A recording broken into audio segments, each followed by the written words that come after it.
وقصد اور میانہ روی اختیار کرو، فی مشک اپنی چال میں.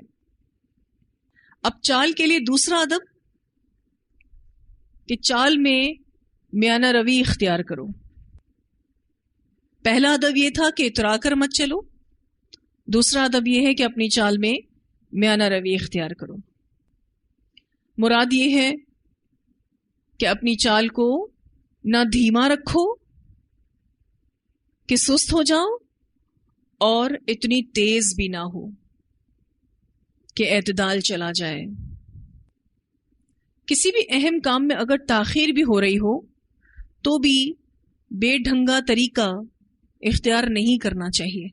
مثلا نماز میں جماعت کے لیے جانا یا کلاس میں دیر ہو جانا، اب یہ بہت اہم کام ہے، لیکن اس میں بھی اگر تاخیر ہو گئی ہے تو اب بے ڈھنگا طریقہ اختیار نہیں کیا جا سکتا. اس بارے میں رسول اللہ صلی اللہ علیہ وسلم کی حدیث ملتی ہے. آپ صلی اللہ علیہ وسلم نے فرمایا، جب تم سنو کہ اقامت ہو رہی ہے تو نماز کے لیے آہستہ آہستہ چلتے ہوئے آؤ. اطمینان اور وقار کو اپنے اوپر لازم کرو، جلد بازی نہ کرو. جتنی نماز مل جائے اسے پڑھ لو اور جو رہ جائے اسے پورا کر لو. اسے بخاری نے روایت کیا ہے. لیکن آہستگی سے مراد سستی نہیں ہے، بلکہ معقول طریقہ اختیار کرنا ہے.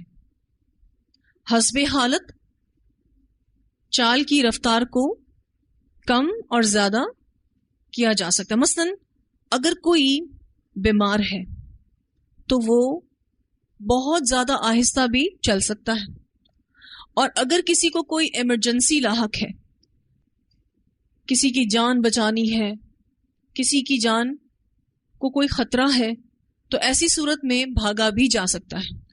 یہاں پر جو حکم ہے وَقْصِدْ فِي مَشْيِكَ، یہ عام حالات کی بات ہو رہی ہے. پھر لقمان کہتے ہیں وَغْضُضْ اور پست رکھو. یہ لفظ آپ پیچھے بھی پڑھ چکے ہیں سورہ النور میں. یہ لفظ نگاہوں کو پست رکھنے کے لیے آتا ہے، لیکن آواز کو پست رکھنے میں بھی استعمال کیا جا سکتا ہے. غین ضاد ضاد سے ہے، نیچی رکھنا، پست رکھنا. من صوتک اپنی آواز میں سے، اور پست رکھو اپنی آواز میں سے، یعنی کلام کرتے ہوئے مبالغہ نہیں کرنا، نہ بات کرتے ہوئے آواز کو اونچی کرنا. ان انکر بے شک سب سے زیادہ ناپسندیدہ الاصواتی آوازوں میں سے لصوت الحمیر البتہ آواز ہے گدھے کی. اگر بلند آواز سے بات کرو گے تو آواز کی اس بلندی کی وجہ سے گدھوں کے مشابہ ہو جاؤ گے. ان انکر الاصوات لصوت الحمیر، بے شک سب سے زیادہ ناپسند آواز گدھے کی آواز ہے. تو دوسری بات جو اپنے بیٹے کو سمجھا رہے ہیں کہ اپنی آواز کو پست رکھنا، کلام میں کسی قسم کا مبالغہ نہیں کرنا. کیونکہ اگر چیخ چلا کر بات کرنا پسندیدہ ہوتا تو گدھے کی آواز بھی اچھی سمجھی جاتی، لیکن ایسا نہیں ہے. گدھے کی آواز سب سے بدتر اور ناخوشگوار ہے، کسی کو بھی اچھی نہیں لگتی. بہت دماغ پر بھاری ہوتی ہے، بڑی ضدی سی آواز ہوتی ہے. اس بارے میں روایت بھی آتی ہے، رسول اللہ صلی اللہ علیہ وسلم نے فرمایا، جب مرغ کی آواز سنو تو اللہ تعالیٰ سے اس کا فضل طلب کرو، اس لیے کہ وہ فرشتے کو دیکھتا ہے. اور جب گدھے کی آواز سنو تو اللہ تعالیٰ سے پناہ طلب کرو، اس لیے کہ وہ شیطان کو دیکھتا ہے. اسے بخاری نے روایت کیا ہے. تو چیخ چلا کر بات کرنا اور اونچی آواز میں بات کرنا پسندیدہ نہیں ہے. اور مثال آپ دیکھیں کیسی دی گئی ہے، یعنی اونچی آواز سے بات کرنے والے شخص کو گدھے سے تشبیہ دی گئی ہے. اس لیے کبھی بھی بری مثال کا مصداق نہیں بننا چاہیے. اس بارے میں بھی ایک روایت آتی ہے، رسول اللہ صلی اللہ علیہ وسلم نے فرمایا ہمارے لیے بری مثال نہیں. کہنا یہ چاہ رہے ہیں آپ صلی اللہ علیہ وسلم ہمیں بری مثال اختیار نہیں کرنی چاہیے. سنو اپنا تحفہ واپس لینے والا اس کتے کی طرح ہے جو قے کر کے چاٹ لیتا ہے. اسے بخاری نے روایت کیا ہے. اب اس حدیث کا جو پہلا حصہ ہے اس میں آپ صلی اللہ علیہ وسلم نے یہ بات سمجھائی کہ ہمیں بری مثال نہیں بننا چاہیے، اور پھر ایک بری مثال بیان کی کہ اگر کوئی تحفہ دے اور واپس لے لے تو وہ اس کتے کی طرح ہے جو قے کرتا ہے اور اس کو پھر چاٹ لیتا ہے.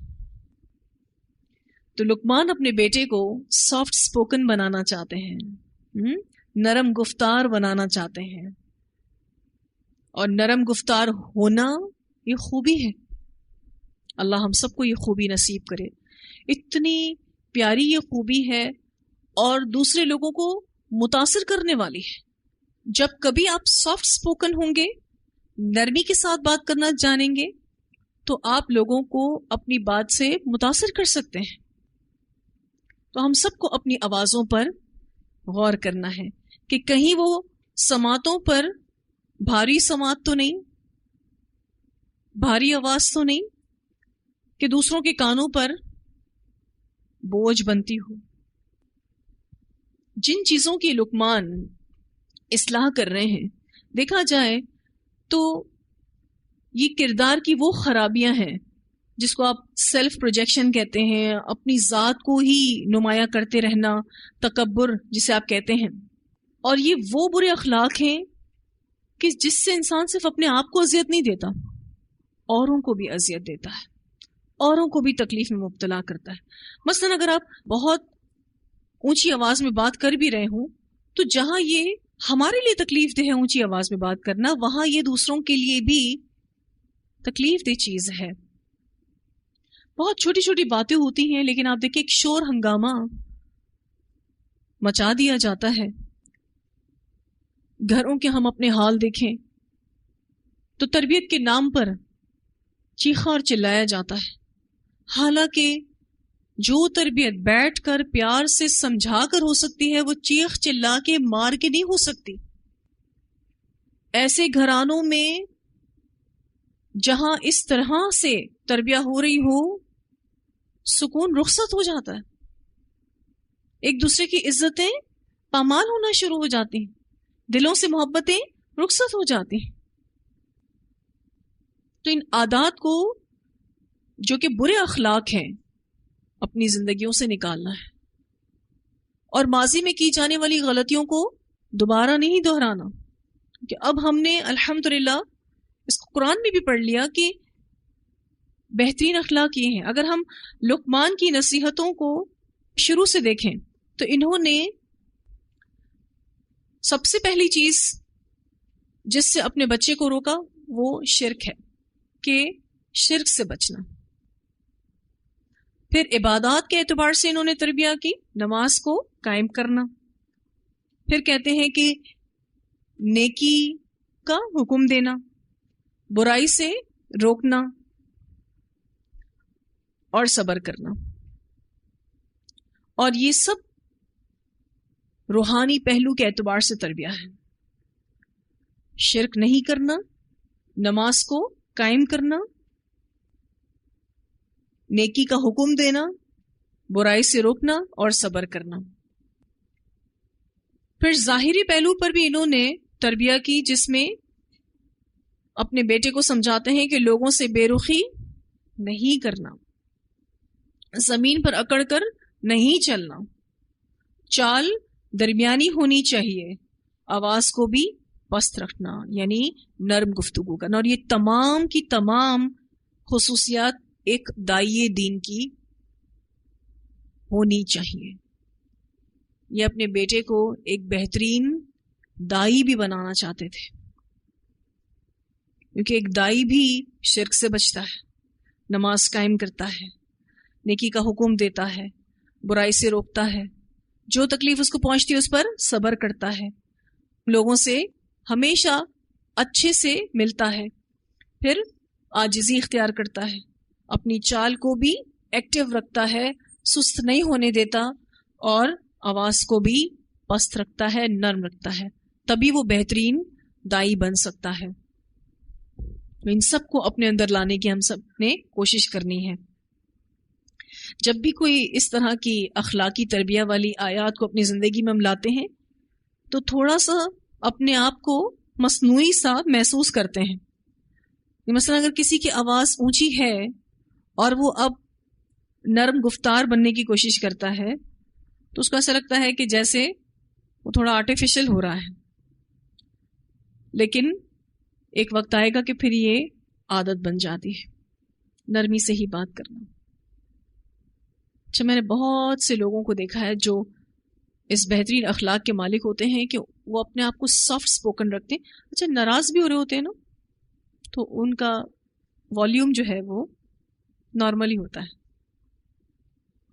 آپ صلی اللہ علیہ وسلم بھی ناراض ہوتے تھے، آپ صلی اللہ علیہ وسلم کو بھی غصہ آتا تھا، لیکن آپ کو کوئی ایک حدیث ایسی نہیں ملے گی کہ جس میں آپ کو یہ ملتا ہو کہ رسول اللہ صلی اللہ علیہ وسلم نے اس شخص کو چیخ کر چلا کر یہ کہا یا وہ کہا، ایسی کوئی بات آپ کو نہیں ملے گی۔ اس سے صاف صاف ظاہر ہوتا ہے کہ غصے کا تعلق انسان کے چیخنے اور چلانے سے نہیں ہے کہ آپ چیخو پکار کر کے ہی اپنے غصے کا اظہار کریں، اس کا ہرگز اس سے تعلق نہیں، بلکہ یہ انتہا درجے کی بد اخلاقی ہے کہ انسان اپنے والیوم کو تیز کر دے۔ اتنی اونچی اونچی آواز میں لوگ گھروں میں بات کرتے ہیں، گھر سے باہر آواز آ رہی ہوتی ہے،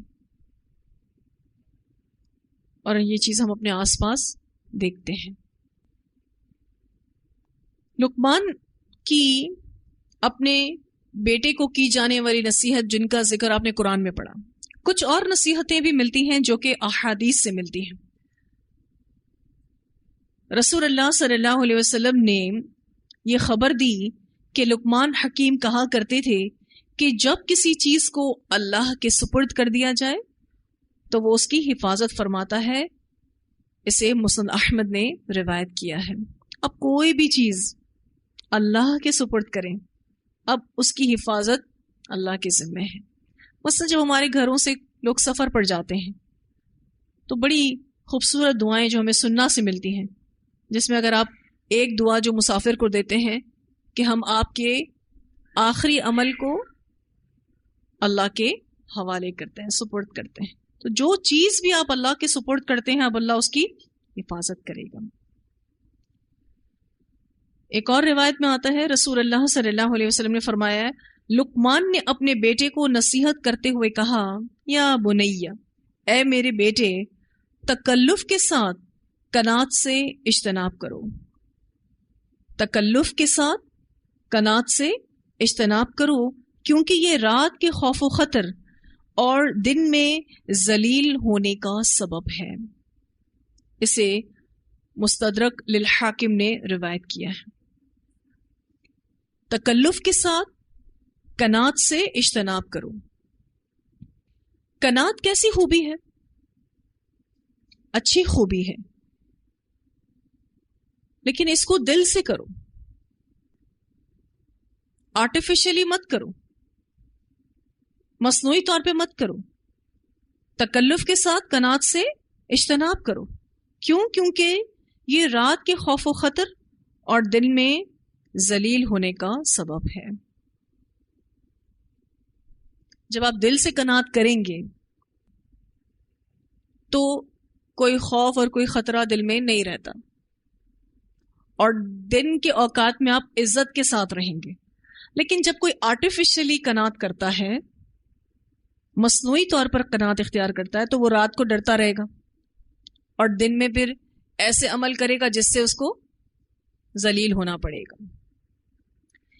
ایک اور روایت آتی ہے،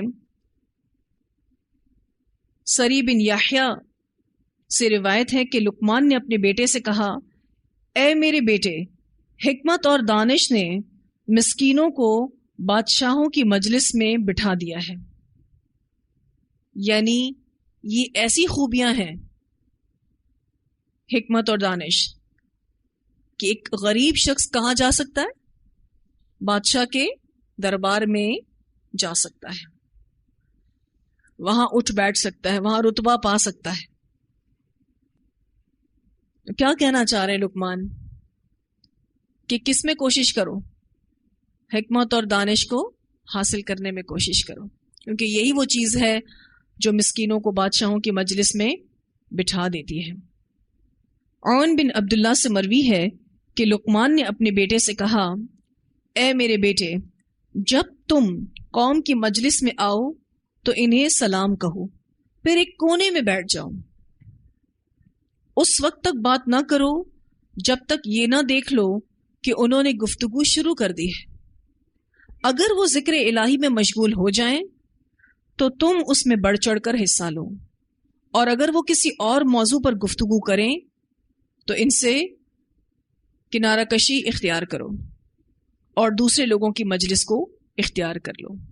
اسے بیہقی نے روایت کیا ہے۔ تو یہاں الحمدللہ ہمارا یہ لیسن مکمل ہوا۔ اس آیت کی تلاوت سن لیتے ہیں۔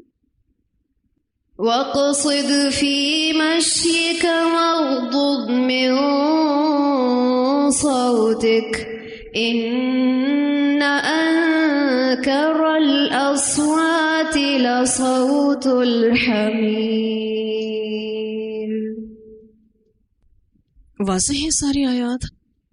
یہ ہوم ورک اپنے پاس لکھیں کہ لقمان کی اپنے بیٹے کو جو نصیحتیں تھیں، جس میں ایک داعی دین کی صفات بتائی گئی ہیں، کیا وہ صفات میرے اندر ہیں؟ دوسرا ہوم ورک اس بات کا جائزہ لیں کہ کیا ہماری آوازیں لوگوں کی سماعتوں پر بھاری ہیں یا خوشگوار ہیں۔